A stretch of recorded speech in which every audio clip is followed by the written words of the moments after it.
శ్రీ గురుభ్యో నమ ప్రజాభ్యో యోగక్షేమ. మన ఈ సబ్జెక్ట్ ఏంటంటే, శాపాలు మనిషిపైన ప్రభావం చూపిస్తుందా? ఖచ్చితంగా చూపిస్తుంది.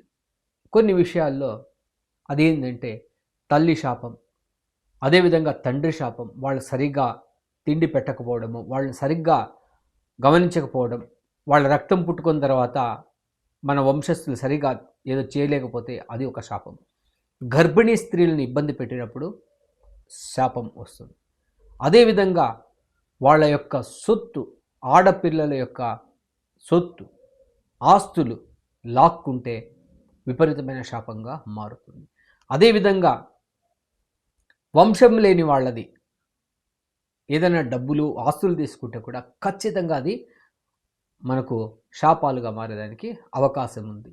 మనస్తృప్తిగా ఇస్తే ప్రాబ్లం లేదు, వాళ్ళని ఇబ్బంది పెట్టి, అదేవిధంగా వాళ్ళని హింసించి, మనము వాళ్ళను అవహేళన చేసి, వాళ్ళ కడుపు మంటతో ఏదైనా అంటే అది ఖచ్చితంగా శాపంగా మారుతుంది. చాలా జాగ్రత్తగా ఉండాలని తెలియజేస్తున్నాను. అదేవిధంగా అగ్ని సాక్షిగా పెళ్లి చేసుకునేటువంటి భార్య దగ్గర కూడా ఎటువంటి శాపము వాళ్ళకు ఇబ్బంది పెట్టకూడదు.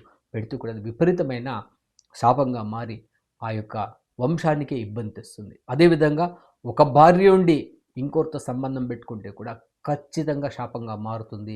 అది ఎటువంటి వృద్ధిని ఇవ్వదు, ఏదో రకంగా ఆ యొక్క వంశాన్ని క్షీణించడానికే చేస్తుంది. చాలా ప్రాయశ్చిత్తాలు ఉన్నాయి, దాన్నంతా చేసుకోవాల్సి వస్తుంది. తెలియజేస్తూ సర్వే జనా సుఖినో భవంతు, సన్మంగళాని భవంతు.